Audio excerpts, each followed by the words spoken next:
All right, good afternoon, everyone, and welcome back to the Isolation Economy webinar series with SGTech. Today, we're so lucky to be partnering with Singapore Business Federation, SBF, to work on this webinar series together. It's our fortune and our amazing grace to be able to host members from SBF on this session as well. So good afternoon, everyone. Welcome to Data Protection in the Isolation Economy and what businesses need to know with our guest speaker, Elvin from Straits Interactive. So before we get started, we always need to give a safe harbor statement. The information provided in this session is really meant for the intention of education and learning only. Please always seek your own independent legal and accounting advice before making any decision. Now, all efforts has been made to make sure that the information is updated and relevant, but we try our best as well. But unfortunately, if there's any inaccuracy, please do let us know. All right, thank you so much for giving us this opportunity to share with you on this webinar series. So my name is Ivan. I'm a co-operative counselor with SGTech. And what is SGTech? SGTech is the premier trade association for the tech industry in Singapore. We represent more than 900 members from the ICT industry, all the way from startup to the big technology company. And our goal really is, with this isolation economy, is to help SMEs in Singapore better upskill and be able to take advantage of the fact that we are now in a circuit breaker. We have 3 things on isolation.sg. We have the toolbox, which is a list of solutions available for you. We have upcoming webinars and even a course available on the isolation economy. So after this session, directly after this at 1:15, we have put together a few of our ICT members who have solutions available for you guys in the area of data protection. So do continue staying with us. They are curated. You'll see live demo. You can ask them questions, and there are also special pricing available for SMEs in Singapore, because we are stronger together and we are SG United. We have 2 more upcoming webinars this week. Tomorrow, we have one on cybersecurity, and on Thursday, we have one on e-commerce.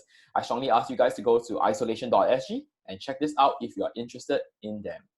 So as always, I was just sharing with you, those of you who are early bird, the industry survey is our key important survey. This is our benchmark survey to ensure we know what SMEs in Singapore are feeling. There are more than 400 of you guys who are on this survey. We need more responses. Please help us do this survey because it helps us feedback the relevant policy to the agencies, and we're stronger together. So I will give you guys a reminder again, all right, later after this. So there are 3 things available in this webinar. The slides will be available after the session is over on isolation.sg. A recording of this will also be available on the SGTech website and isolation.sg about 2 hours after the session. And last but not least, questions and answers will be addressed. We'll be muting everyone because this is a webinar. But if you have questions, please help us post it on the Q&A tab in Zoom. So click on the Q&A and post it. We will address the questions for this session after the sharing is over. So this helps us keep it neat and clean. Last but not least, everyone, a reminder to stay home, save life. So please follow instructions, follow the authority. We are 5 more weeks away from the lifting of circuit breaker. Let us all do our part to stay home, save life. With that, without further ado, I would like to give my time over to Elvin from Straits Interactive to talk about data protection. Elvin, please. Hi, Elvin. Okay, give Elvin a while. We're going to unmute him. Hold on. All right, hi, Elvin. Don't worry, Elvin's setting up his screen.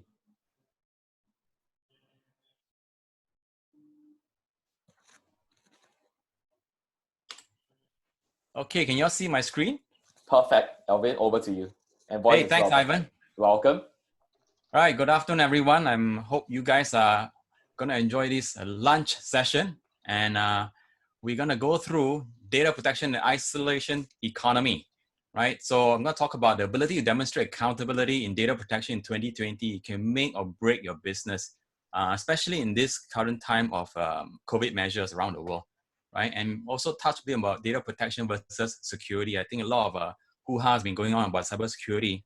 Data protection is a similar sounding animal, but a bit different. Okay, so let me just play with you a video first, and then you just see a distinction in terms of privacy versus security. I will use the word interchangeably between data protection and privacy, right?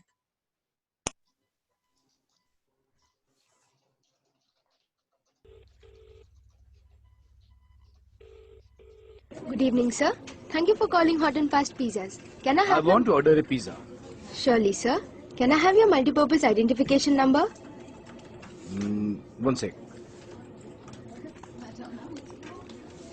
Yeah, it's RSP 06031983MI. Thank you for the number, sir. Am I speaking with Mr. Rajneesh Haspuri from Baikala, Mumbai? Yes. The number from which you're calling is 9191930484 and your residential number is 22223244. Yes. But how do you know all this? We are connected to the system, sir. We have all the related information. Thank you, sir. Good, good.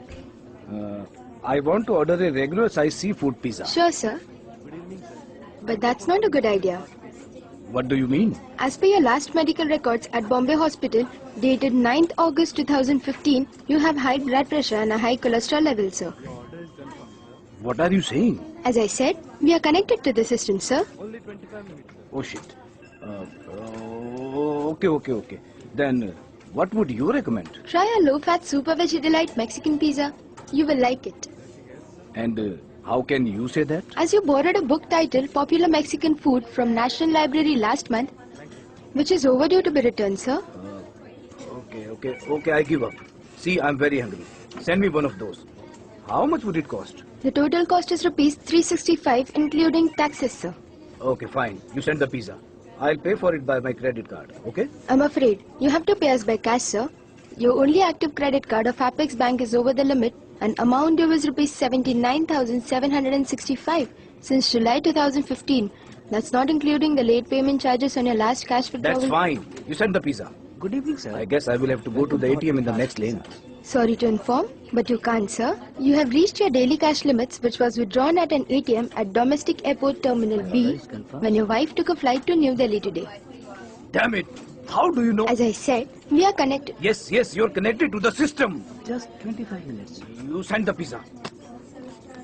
Thank you, sir. I'll pay by cash. How long would it take? 25 minutes, sir. But if you can't wait, as you said earlier, that you're very hungry, you can always come to a nearest outlet. What? As you're just 4 minutes away from a nearest outlet in your area, and you have a car of number MS01XE3484, your Kazi brand. Oh God! How the hell you As know? I said to you earlier, we are connected to the system, sir. What the? I just want my pizza. Okay, your order is confirmed, sir.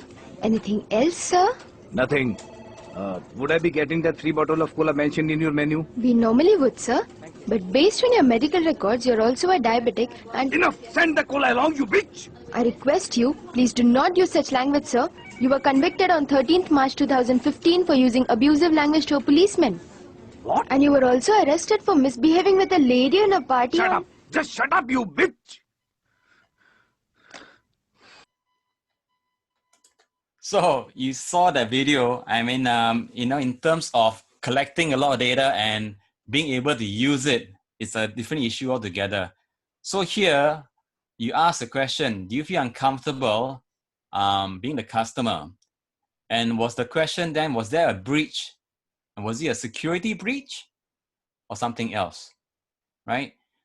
If you answered security breach, notice that the CSO herself did not hack to anything. The information was provided by the company, right?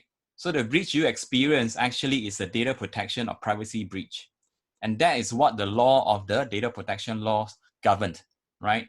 So as I put up this slide here, I think it speaks well to the current season because with the COVID, a lot of measures now are making us take a lot of personal data, right? So I'll now contrast some of the things that have been happening and what are the challenges to DPO. So now that video was just to show a distinction, right? Being able to collect data and being able to use it are two separate issues. And that's why the law governs in terms of what you do in terms of activity: collection, use, disclose, or store. If you have a pen and paper in front of you, take down this 4-letter CUDS. This will be instructive for you. If you're ever asked, so am I under the PDPA? The question is that, do you CUDS personal data? What is CUDS? CUDS means whether you collect, use, disclose, or store personal data. you're governed under the PDPA if you do these 4 activities on personal data. So let's go to government. Okay, in the COVID measures, these are a lot across Asian governments, and they've been conducting surveillance activities for contact tracing, right? Quarantining individuals, and also been checking on people who are in home isolation. In Singapore, under our continuing circuit breaker, now IC number is also needed, right, for you to enter markets. And if you are out together, they actually can check IC whether you're actually within the same household unit. So you realize a lot more personal data being asked, right? Even going out to places you never had to produce your IC numbers or they're collecting, right? If you look at organizations, right? Number of you actually, in fact, all of us have our staff and visitor to submit temperature checks and declare any medical symptoms, right? Before entering the organization premise, right? Even you go to certain restaurants, they're still doing that. One thing you want to note is that the restaurants who put the list out there and ask you to put their details and write your own details actually is in breach because you're exposing everybody else's data, okay? So requiring staff and visitors to answer questions about whether or not you have been to countries with infected cases or in contact with other infected individuals. That's in your declaration. Now, these last 2 are probably the most hitting of the DPOs. Implementing flexi office and remote working arrangements. Overnight, you have to go and people have to go online and do webinars. What happens? Number of the employees, because it's free, they adopt Zoom as easy, or other free software as a service services, right? And the question is, was there a data protection impact assessment done? Okay, most companies in a rush, this thing went through without any sort of measures or due diligence by the company, right? Zoom being free, that's why a lot of companies, employees took it on because they needed it urgently.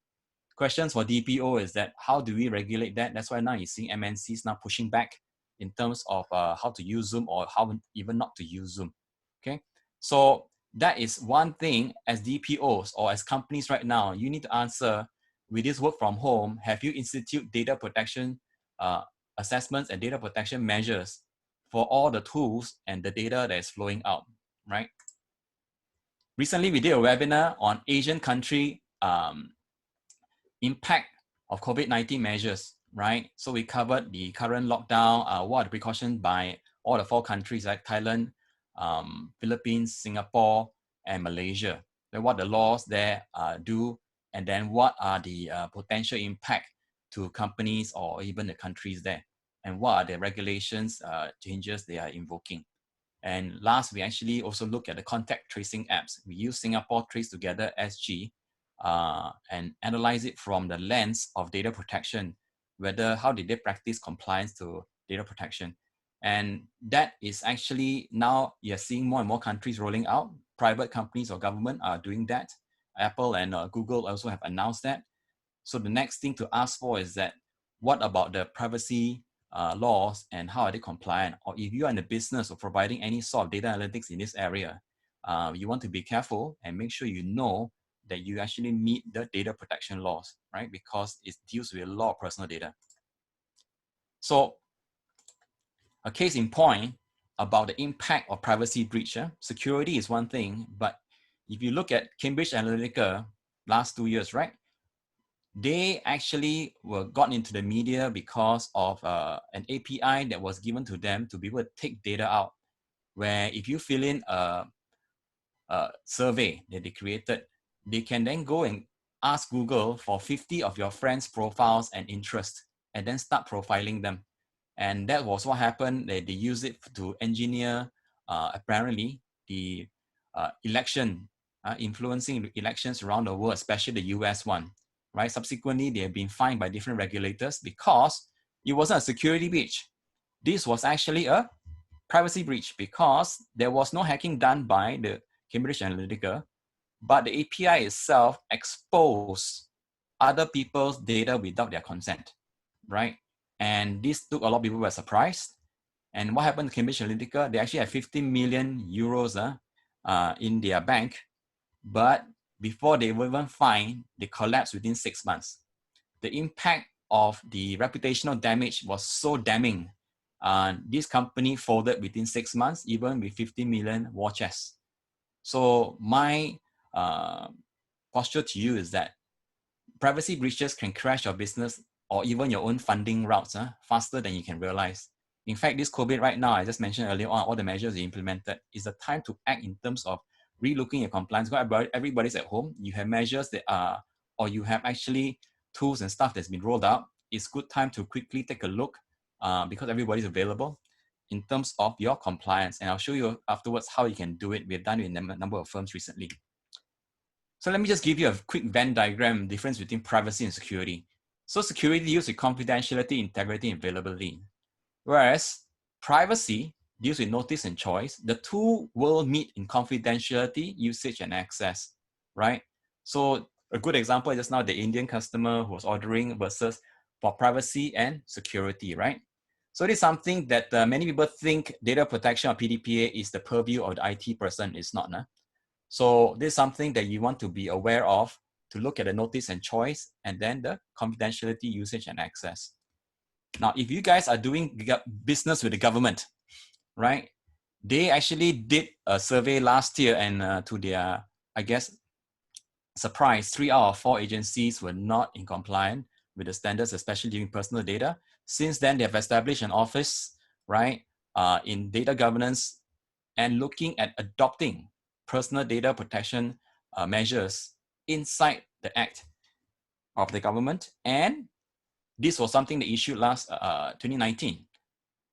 All vendors who are working with them need to be subjected to the PDPA. My question to you is that, are you ready to be under due diligence to be compliant with PDPA? Because they'll be asking you in their tender, can you show that you're compliant? And later I'll talk about another standard they'll be asking you as well. So us as a company, I'm speaking from our parent company, Straits Interactive. We run 2 things: DPO Inbox, which I'll cover later on after the break, right? And Data Protection Excellence Network. Here we run data protection excellence centers around the region with top universities. SMU is our partner, and we run about 20 courses in data protection, right? What I advocate for companies and for us as a DNA, especially if you are a compliance officer, to look at compliance as a service internally, right? And there are 5 pillars that we look at. Ongoing value. There are changes in the data protection laws all the time. In fact, the Singapore law has changed quite a bit since 2014. And with the impact of the GDPR from Europe, is influencing a number of changes that are aligning all the different data protection laws there as well. It needs to be easily operational. It is not a beautiful written policy by a top lawyer. It needs to be easily operational because the breaches can happen at any level, even up to reception. I mentioned just now the temperature taking, you ask people to write, and if you're number 10, you can see 1 to 9, that's already a breach. On-demand tracking, right? It needs to be evidenced, right? What you'll be asked for if you're ever investigated is the last 6 months record, how you actually been tracking. So just having a policy written in 2014 is inadequate. Collaborative compliance is not a one woman or one man job. It needs to be the people who did collect, use, disclose, or store. There are all different departments doing that. And then multiple dashboard, you can track by different business units, track by different countries, get regional. So these are the 5 pillars we advocate for compliance officers and management to look at compliance as a service. Now, as a company, we are focused on operational compliance. In fact, we are the only company now appointed in the region by the largest body called International Association of Privacy Professional to train international certification in privacy, right? And also in open compliance ethics group. With that, we are blessed to be able to train regulators around the region. So we have regulators from the region who send their enforcement officers to us, and we have trained them, and they give us an insight what they're looking for. Why do they come to us? Our regulators are looking to benchmark themselves also against international standard, right? So that they can engender trust in the global market. And that is the push for data protection enforcement by the different jurisdictions. So there is actually trust between countries and companies when dealing with data or transferring data.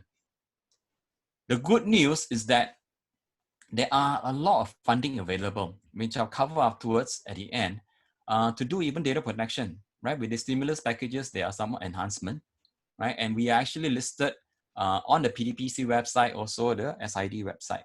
So that one you can look at later. I will show you, I'll give you the link at the end. So what activities impacted? I mentioned just now CUDS, right? So at collection points, the use of your collection, after collection, processing across the cycle, retaining your data. So retaining your data is just like that sheet I mentioned just now when you ask person to write his name, his phone number, who is visiting, his temperature. Now you have retained the data, but what happened is that you've exposed it, right? So it's improper retention or protection. Right to access data, transfer outside country, disclosure outside organization. So you can see these are common activities, but they're governed under, in Singapore, for example, it's now obligation, Malaysia, the 7 principles. So question to you right now is, where are you? Are you having legal compliance where you just have policies, or are you having operational compliance where all the staff know what policies relate to them? Of course, for the ones who are regional, whether it's optimized or not. Let me give you another chart, which is the maturity model, right? So which one are you? Are you at ad hoc where you have informal policy SOPs, or maybe not even that, just informal instructions, or repeatable but not documented? Or are you at defined where you have documented and implemented policies and SOPs? Are you managing them? And then the last one, have you actually also do review and keep updating them, right? So in Singapore, they've announced something called the Trustmark, which is actually a level 4, all right? So if you want to look at compliance, you actually need to look at 2 levels, right? And competency. One is organizational. Another one is the human competency side, okay? So organizational, I'll talk about it now, and then I'll talk about human. Our regulator, and in fact, the regional regulators' posture have changed from just compliance to accountability. In fact, Singapore regulator PDPA announced anti-enforcement framework, right? And it'll give you some benefit to do that. And I'll go into it in a minute. What is accountability versus compliance? Now, these are the top 5 questions we've seen asked because we help our companies, our clients respond to investigations. We've seen the tone of the questions have changed. And ask yourself these 5 questions. Let me just play a quick video. A company with systematic compliance is how they will answer. And for you, which ones you think you can or where you are missing? Okay, let's play the video. Here are top 5 questions regulators ask for accountability in an investigation. First, what risk assessments have you done and how have you reduced your risk? Second, what relevant policies and SOPs do you have? Third, what percentage of your organization has been trained? Fourth, how do you maintain the level of competency and awareness in PDPA? Fifth, has any incident like this occurred and how have you handled it? Now, 4 out of 5 of the questions require evidence and metrics to demonstrate operational compliance and accountability. So think about it. What would you show? Here's how a company with systematic compliance might be able to respond. Now, using the best practices of the privacy operational lifecycle, so the question, what risk assessments have you done and how have you reduced your risk? Here you will show a regulatory compliance assessment dashboard, privacy impact assessment, data inventory, and data process mapping to identify risks. And all the risks consolidated into a risk table identifying key risks and how you treat your risks. 2. What relevant policies and SOPs do you have? Here the company can show a compliance manual with all the key policies and SOPs deployed. What percentage of your organization has been trained?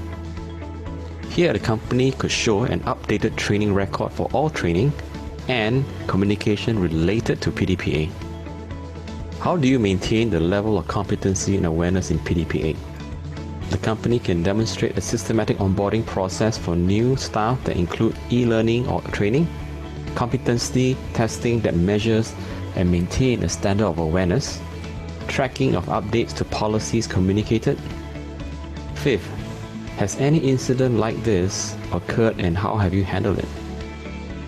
Show an incident response system tracking data breaches, including lost devices, misplaced documents, or even third-party breaches. Show updates to case handling detailing consequences and measures taken. Being able to demonstrate accountability establishes your credibility of operational compliance with stakeholders, clients, regulators, insurers, and auditors. Isn't it time for you to treat systematic compliance as a service? We can provide ongoing value internally, easily operational, on-demand tracking, collaborative compliance across the stakeholders, and dashboards that you can review easily. Straits in here are top. Okay, so you can see those top 5 questions and the kind of visuals or the evidence you need to have to be able to answer credibly, right? So let me just talk about active enforcement framework. So you can see the typical investigations are 18 months at least. And what the government is trying to do, or PDPC is trying to do, is cut it down and go it down to 6 months or less. So one of the measures they have is actually called undertaking. And with that, they advocate you actually show that you can demonstrate accountability through a trusted process. And one of them is actually the Trustmark, right? This was announced last year. 200 over companies have applied so far. And I heard from them in April, there were record applications for this. Let's look at what they're saying. If you apply for undertaking, an organization able to demonstrate that it has in place accountable practice, for example, a data protection Trustmark certified organization. In this part, what benefit do they give you if you actually can show that you have accountable practices? You have a shorter time to closure for the case, right? Instead of 18 months. No name and shame possibly. You know, right now everything is being published, your name on the website. And the outcomes will be a bit more mitigated, right? Per the full investigation. Now, what's more, branding. Apart from the government, branding companies right now, or awards, now have created a new category that they award if companies have data protection Trustmark, and they give extra points for that, right? So this is something that we saw in the SME award, where they give points for Trustmark companies. So this again is a business benefit. Now in the region, if you look at it, this is not a Singapore phenomenon. And in the region, we have Indonesia and Thailand coming up. Thailand is coming up this year. Indonesia has already tabled their bill, right? Now, outside of Singapore, a number of them have jail sentences. We do not, right? And ours is $1 million. The one highest in the world is the European Union, which is up to 4% of your global revenue, right? Or 20 million, whichever is higher, 20 million euros. Why is that important? The question to ask is that, does it apply to you as a Singapore company? I would put forward to you, first thing is that if you are a vendor to a multinational, especially with EU operations, you might have gotten this letter. Let's read the yellow words. Please provide evidence you comply with the GDPR, or you'll be removed from our vendor list, and all existing contracts with you will be terminated if you can't show. This is non-negotiable and applies whether or not you're within the scope of GDPR. Why? Because they themselves are under GDPR. You cannot be their weakest link. So as a company dealing with them, when you get this thing, what do you show? Let me give you an example. Look at the yellow box. You will need to show whether you have a data protection impact assessment on the solution you give them, keep records of processing, show that you have a data protection policy, and you have a DPO, that stands for Data Protection Officer. You don't have any of this, it's a red flag for them. Now, as a company itself, yourself here, if you're not serving multinationals, these 3 are triggers. Whether you have establishment in EU, doesn't mean you have an office there. If you have a working arrangement, somebody representing you there is also considered an establishment. If you market goods or services to EU's individual in the EU, or you monitor behavior of individuals in EU. Number 2 is interesting because companies who are tourism related will fall into that, or e-commerce companies, right? Because you go and do market on the web to individuals, right? So if you're a hotel here, you're taking bookings, or you travel here, taking bookings from there, or you are e-commerce, or you're a SaaS provider, you are marketing to individuals in the EU. So again, you can be subjected to the GDPR. So here are the top 7 questions I get asked all the time in management presentation. So I just go through a couple of them. What is required under respective data protection law? That one I taught you earlier on, the CUDS, the CUDS personal data. Now, second one is where are we compliant? How do you show that? Just now you saw in the video. Who needs to get involved? I'll cover in a minute. How do you go about complying with the PDPA? That's interesting. Okay. What are the risks? This is a CFO, CEO question typically, right? What are the risks and what do I need to budget for after looking at this, right? How do we stay compliant and prevent data breach? Actually, this is a regulated question. They aren't asking you whether you're compliant. They're asking how have you stayed compliant? The last one is ROI and funding, right? So let's look at this. How do you go about it? We advocate a step-by-step privacy operation, right? So you identify the risk, okay? You manage the program, then you sustain initiative. You make sure you can respond to requests for data that's actually under the law you have to provide, or requests or incidents or breaches, right? And then let me just go through a bit more. Risk management, right?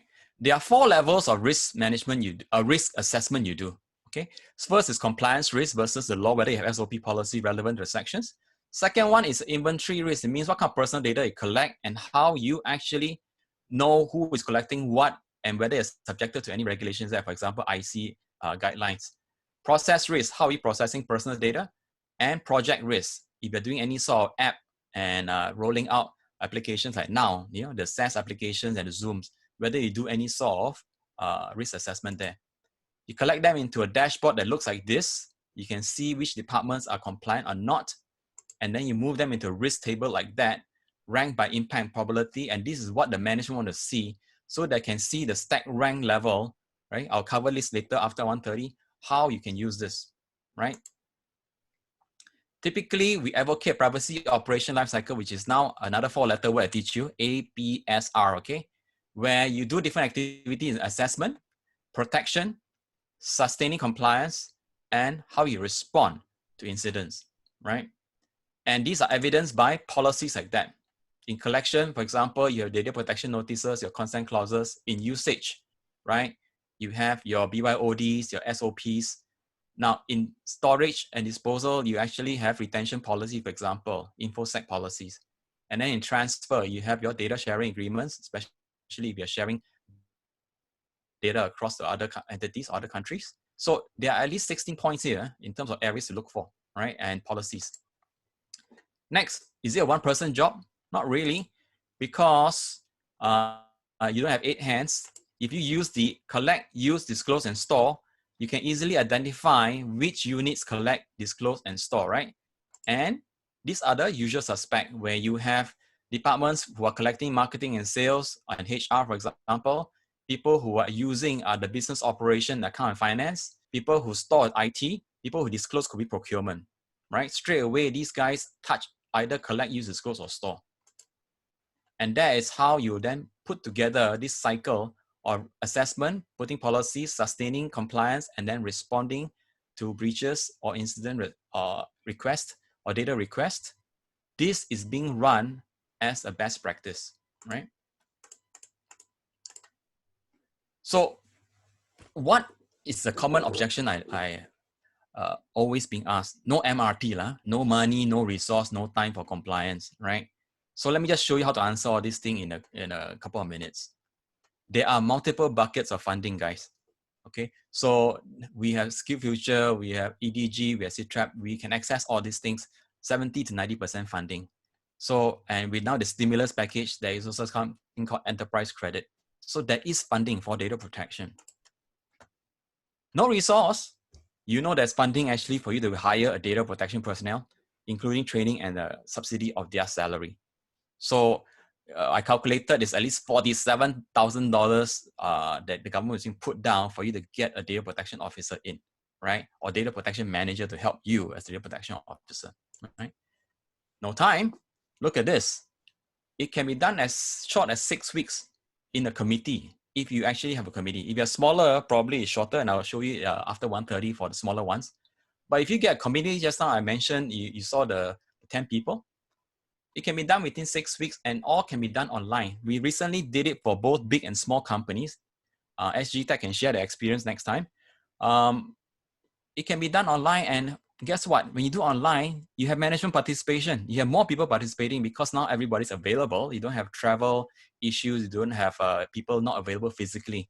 So we actually have a lot more participation now doing online compliance. So now actually is probably a better time to do it than to wait for when the COVID thing's over, everybody have a backlog of projects to do.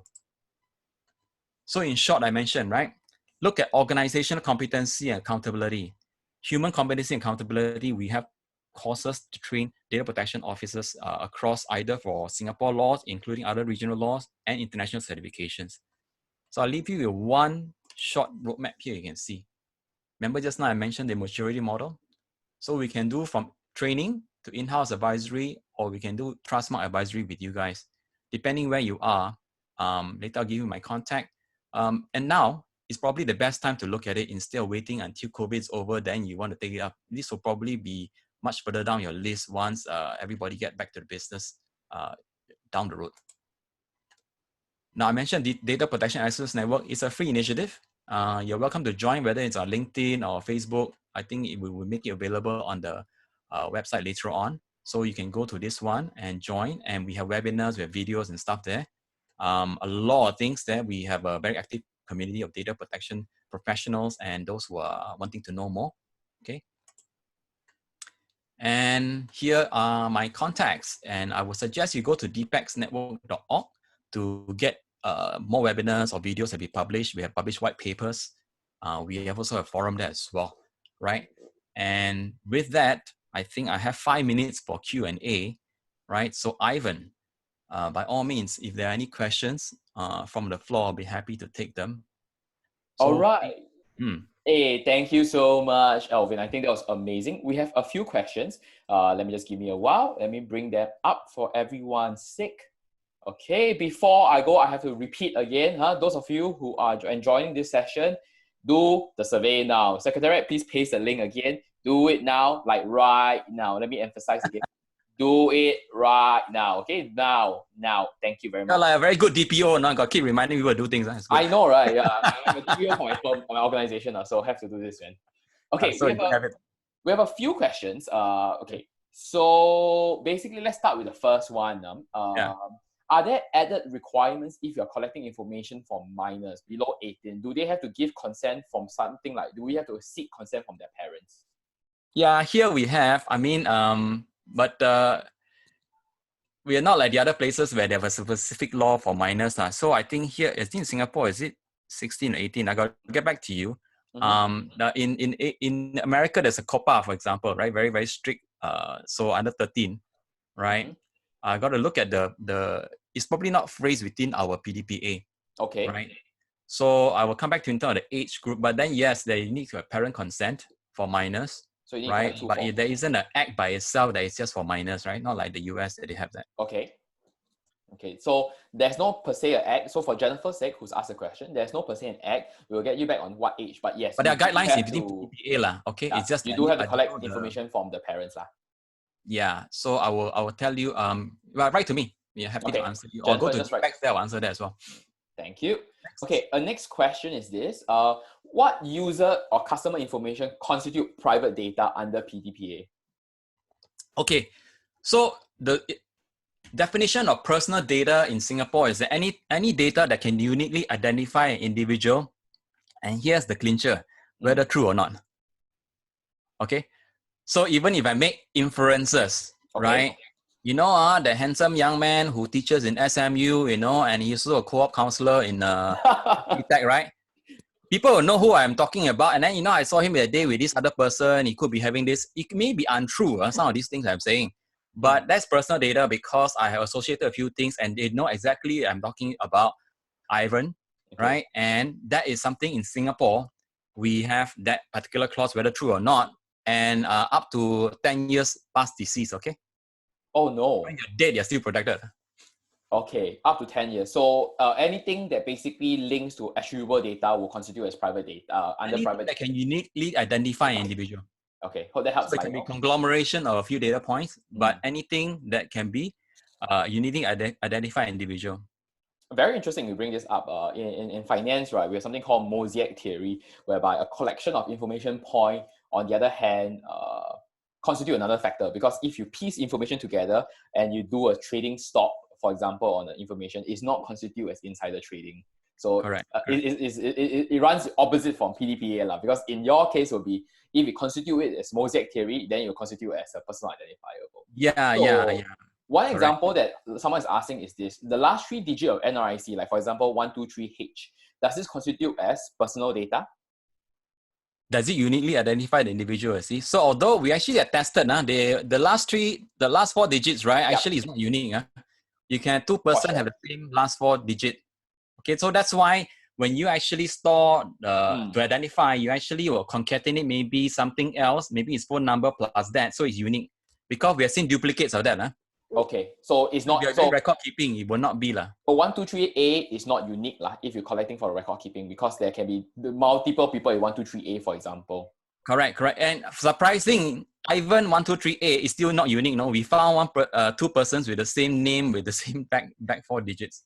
Oh, okay, interesting. Same first name. So right. Interestingly enough, but having done that, if you use that as identifier, like phone number plus the last 4 digits, then of course right? Okay. Yeah. Okay, we got a few more questions before we pass over. How long is the duration for keeping private data? How long can you keep it for? Okay, so there is no prescribed retention period, although there are some by law you have to do, like for example, financial transactions, you have to store a number of years, right? So customer data and all these things, you have to store a number of years. But other than that, the data protection law, there's one part called the retention obligation. It says very simply, you should not store data past its business use. Okay. So that leaves it up to you to declare, okay, for example, HR, I get a CV, I don't hire the guy, then I'll probably get rid of it after 6 months, right? Whereas employees, I keep it for a bit longer. So some companies say, I get rid of it, but they don't put a retention policy. Then this CV keeps floating around, and therefore it will become a breach when you finally being asked, so what's your policy? You say, the guy said 6 months, the guy said 1 year, I keep it forever. And that will be an issue. Okay, so must be consistent.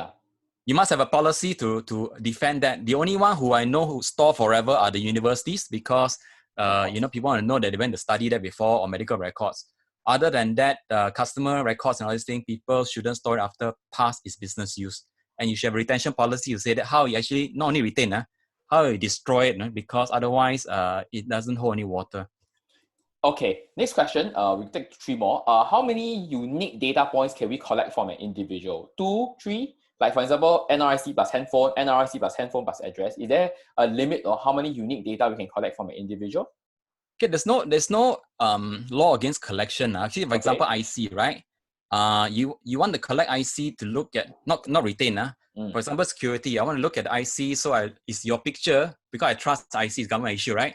Versus your name as collection. After that, I give it back to you, I ask you for your phone number and record down. Okay.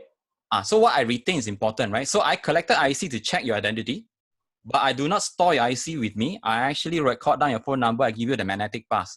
Okay. So in terms data points you want to collect, there is no limit, but it must correspond to the purpose of the collections, which is why like the IC guidelines came in, right? You should not collect IC at the point of application because you don't need it. So now HR do not ask for IC until you are doing offer letter. Okay.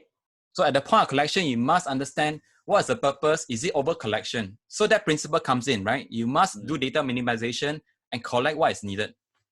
Okay, got it. There are a few questions related to the solution pricing, DPO in a box. This will happen at about 1:20. Just give us a while to address all the other questions. So we'll talk about the pricing. Alvin will be still joining us. So we'll talk about the pricing for the DPO in a box and other funding later after this. So please continue joining in. I want to answer another question here that's very interesting. Basically, what if it's a nomination process? So for example, let's say I come out a form, say Forbes 30 under, no, I'm not even 30, 31 under 31. And then you, Alvin, nominate me 31 under 31. How is this data thing? Because like, Alvin, you are the one nominating me and giving Ivan's information to Forbes, for example. How would the data protection work in that case? To Forbes, F-O-R-B-S. Yeah, like for example, a news magazine or something. Because you are, basically in any situation, you are giving somebody else information to a third party because you nominate the person. Or nomination, not a referral business. Not a referral, nomination. Okay, it can be both, I guess. Okay, so referral business probably the one that usually entangle people. Okay. So for example, if I say, hey, I got insurance from this guy, right? Okay. And then I say, hey, Ivan, I know you got a lot of money, you want to invest. So then the guy asks me, hey, you got any friends refer? So I give him your phone number and he calls you. Now, two things will happen. Number one, you have no idea I gave your number away. Yes. You could be on the do not call list. Yes. He did not check. So he will have failed on two parts. Number one, he did not check, do not call. Okay. Secondly, you never got consent or you never gave consent for your data to be given away. And this guy never asked me to whether I have consent or not to pass your data. Okay. So what could he have done? Actually, what he could have done is that asked me to form a WhatsApp group between you and me and him. Oh. And I say, Ivan, I use this guy, he was very good, and therefore, is it okay for he to contact you, whatever not? Then you say, okay, yeah, sure, why not? Then he should be able to capture the consent that was given. Okay. After that, when he speak to you, he should get it in record on email. And now you're consented for him to say, okay, you can contact me about it. So this, we train at least 10,000 real estate agents, right, in this area. And also the financial advisors. And this is something that many of them take for granted, like, because they ask for referrals all the time.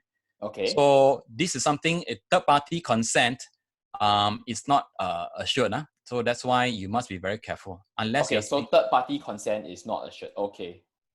No.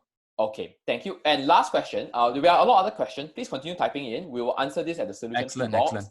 Because Alvin is very relevant, especially come with pricing. Last question for my side will be this. B2B contact, is it considered under PDPA? B2B, like for example, first name, last name, your company email, so ivan@smu.edu.sg, and my organization title. Is it considered? Okay, so this one has 2 layers to it. Well, we have exception called the BCI, Business Contact Information. Okay. We are unique in this region. We have this exception. So BCI, you do not need consent because it's already on their website, it's on their name card, right? So therefore you can collect, use, right? Okay. What you couldn't do is that, for example, I say, Ivan, you're MD of this company, right? And I call you about, let's say, HR or application or the rental of your office, right? That's fine. Okay. But now I say, hey, Ivan, this building not only have office space, it also has condo attached. Would you like looking? I want to actually also sell you the condo. That crosses the line already because now they use your B2B for personal. Oh, okay. It has crossed the line from B2B, okay, into a personal sale. So many of them got in trouble, go and get the MD card, whatever, networking, and then start prospecting the person on a personal basis, not based on their title or their card. Now you got an issue because the B2B contact was meant for B2B issues. Okay, got it. So understand. All right, guys, thank you so much. All these questions continue coming in, not to worry. We have another part now. So before I go off and hand my time to Song Jie from my SGTech team, do the survey. Thank you very much. Do it now. I'm drawing big stars. Do it now. Big star. Do the survey. All right. Without further ado, thank you so much, Alvin. He's still running us.